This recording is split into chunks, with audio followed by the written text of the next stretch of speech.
Okay, gents, we've got my man Barry Overby kindly on the Zoom. He's got a very good testimonial to share with us. I know he's a busy man, but Barry, just finished your program, 12 weeks. How did you get on? It went great. I didn't think it was possible. I've tried many things, but yeah, I mean, as of just a day or so ago, I was officially 28 pounds down from when I first started. So I'm very, very happy with that. I came across Gav on LinkedIn and I'm like, it's another program, but no, this I gave it a whirl and I'm very happy that I did. My wife keeps giving me grief because things are bony that they weren't bony before. That's it. Well, we want some things to be bony, don't we?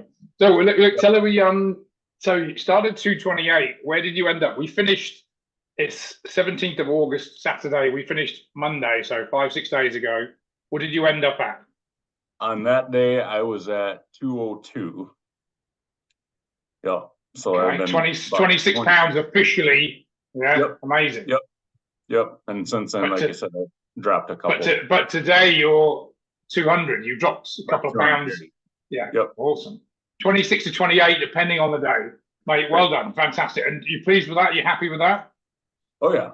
Yep. I'm very, very happy. It's just, I mean, just following everything you say, and it's simple. It's just so simple. It's stupid. I mean, it just makes sense. And if you're religious about it and do it, there's no reason. It doesn't matter if you're 450 pounds or doesn't matter 50 pounds. You're absolutely right. I'm glad you said that. But just to give everyone some context, you came to me at 228, but you've been quite a bit higher. Just tell everyone where you've been previously. Yeah, so just probably 2 years ago, I was at about 275. Yeah. And different programs through work had offered, free programs, scales and stuff. And so I took part of those. And I lost some weight. I'd gotten down to about 240, 245, somewhere in there. And I just could not, once in a while I'd get down into the 230s, but I couldn't break that barrier for nothing. And then I started to kind of watch what I was eating. I quit drinking beer, so that helped a fair amount. So I was getting down to 230, but I was just there again. I hit that barrier. I quit drinking beer, and nothing was moving.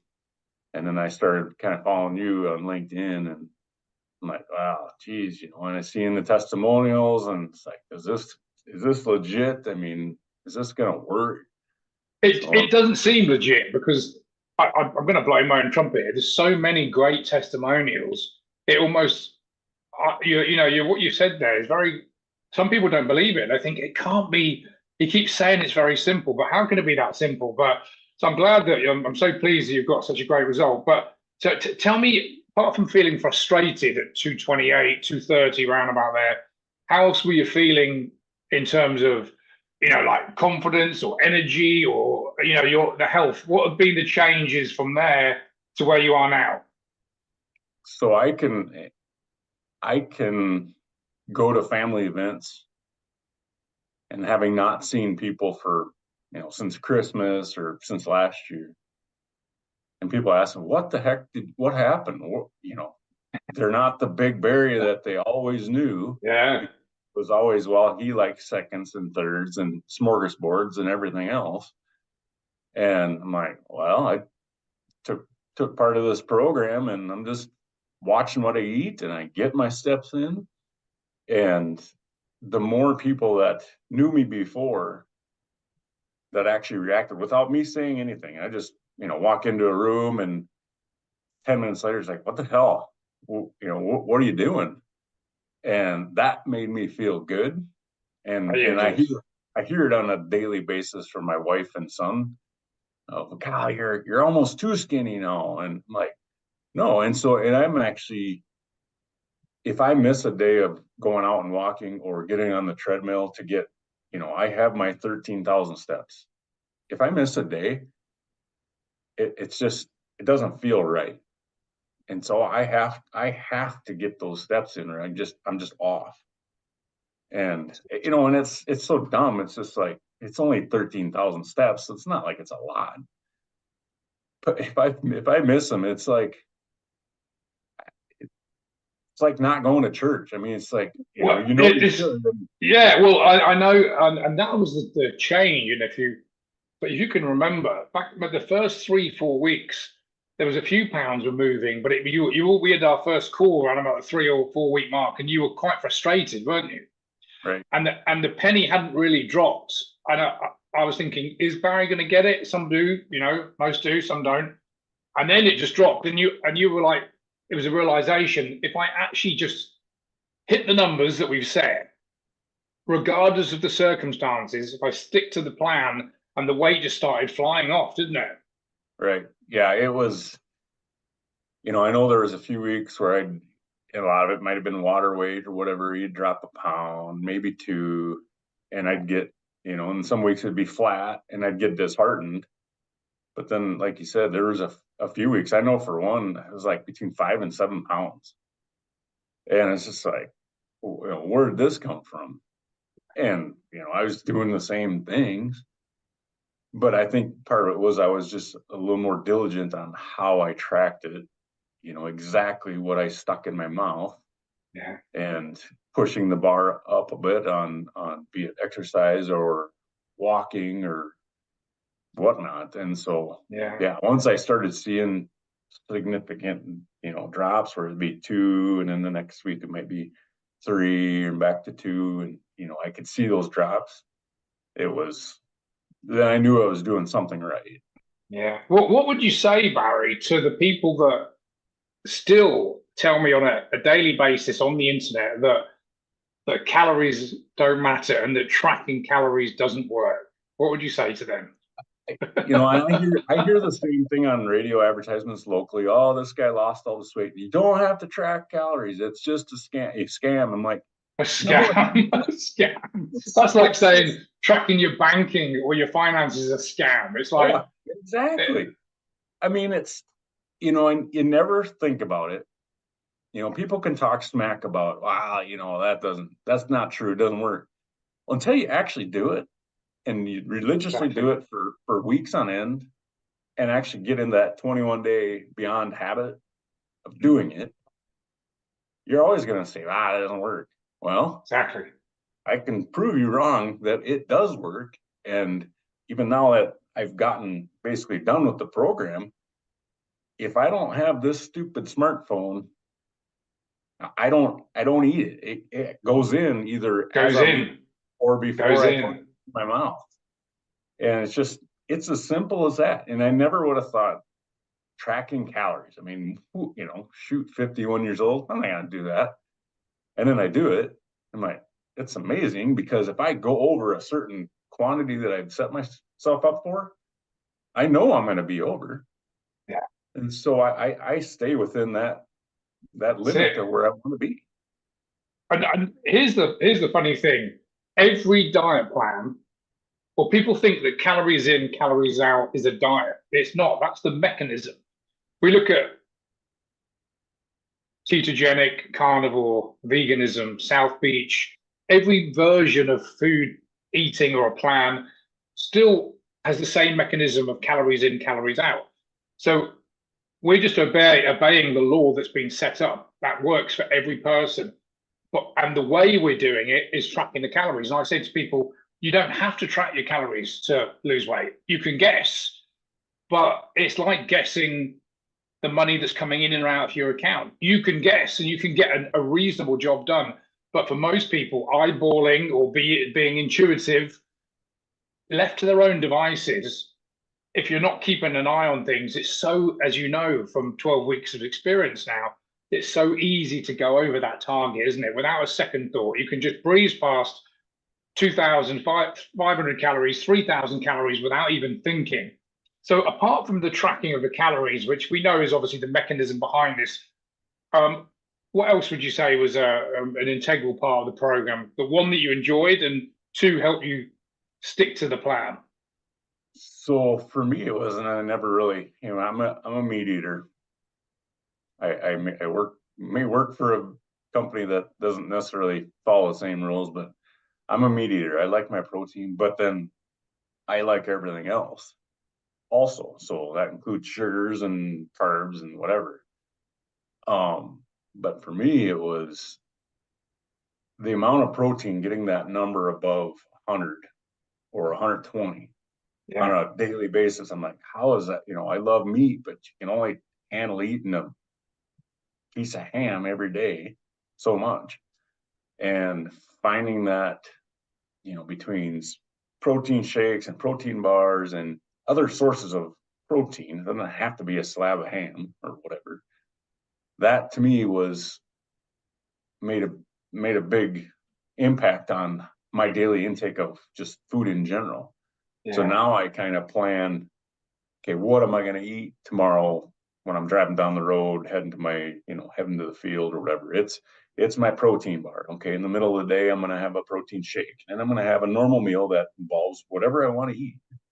And so for that, I mean, that was key, is making sure I have enough protein for the day, but having all these different sources of protein and not being just stuck to a slab of meat, which I enjoy, but to get away from that thought. I mean, that to me was huge. And surprisingly, how this whole program has impacted me has impacted my family and how we purchase food. Wow. Tell me more about that. So like last night, my wife and I went to our local, if you're familiar with Costco, we shop a lot at Costco because you can buy everything in bulk. And it's pretty cheap. And I think we spent, between the three of us, and my son's only a teenager and he eats like a horse anyway. We spent $300, but our cart was about 95% fruit and protein and some lettuce and things like that.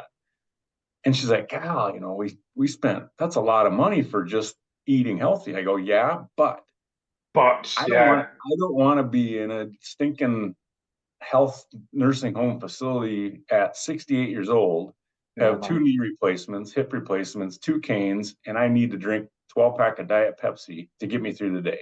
I don't want to do that. I'll pay the price now for healthy food. Oh, mate, I'm so glad that it's had that impact on you. And I always tell people when they come into the program, yes, we're looking at this from a short-term perspective in the beginning, but really, I mean, we're the same sort of age. You're 51, 50. Really, we're thinking about getting to 85 and not being in a wheelchair for that last 10 years. That's obviously the long-term goal. And I'm so glad it's had a great impact on your wife and your son. That's powerful. And I'm really, really pleased for you about it. Yeah, I'm really, really pleased for you. So give me one piece of advice for the newbies that are potentially coming in. I speak to a lot of people every week. Some join, some don't. But what would be the one piece of advice you would give to someone that was potentially looking at this as an option? What would you say to them? So I would highly recommend at least having that first call, because I know I was hesitant at first to have a call with you, and have that first call and kind of expand your horizons, expand your thoughts on, okay, does this make sense, and have you explain it to them. It's a straightforward, simple program. I mean, it's not rocket science, and you don't have to buy a 500-page book that says whatever it's called, a diet plan that'll likely fail later. There's no reason why this plan won't, and what you've set me up for won't be able to last until my dying days. There's just quickly interject there before I say my last thing. Was there one particular food that I told you that you couldn't eat in the whole plan? Was there anything? No, in fact. No. And was there any specific food that I told you that you have to eat in the whole plan? No, absolutely not. I'm stubborn. I'll eat whatever the hell I want. So I don't like people telling me what to do. Exactly. Like, if you've hit the nail on the head. And that's what we say on the call. If I tell you what to do this week, you might go and do it, but most people won't. But when you tell me what you're going to get done, it becomes way more powerful. And this is what I want to get across to people. Anyone that's watching this is not a diet that we're following. It's guidelines and hitting numbers. and it works every time. You still get to eat your favorite foods. You don't have to avoid anything. We just need to control the portion size and work towards the numbers. Yeah, sorry, carry on. I just wanted to chuck that in there. So, I mean, you know, for me, it's, if you never tracked anything before, it's like, well, I'm going to eat it and I'll be fine. Well, then 5,000 calories later, you're still fine. You're just now way overdone for the day. But when I get to the weekend, I want a whiskey, Crown Apple whiskey mule. By God, I'm going to have it. I don't care how much I can hold off throughout the day. I'm going to have that drink. Yeah. And maybe two at the end of the day. But I plan accordingly. I mean, for some people, maybe that's a challenge of planning ahead. You know, I don't have a list on my fridge that says I'm going to eat this on day one and this on day two and this and this. But it's a mental thing where, okay, I know I'm going to probably eat this for breakfast. I generally don't eat a lot for lunch. And then I know I'm going to have a whatever for dinner. And on the weekends, I'm going to have that whiskey mule. And, you know, even when I have company events, which hasn't been a lot, I know going in that I already know what I'm going to probably eat when I go to these. You know, before it would be like, yep, I'm going to have prime rib. I'm going to have all this other stuff, which is good.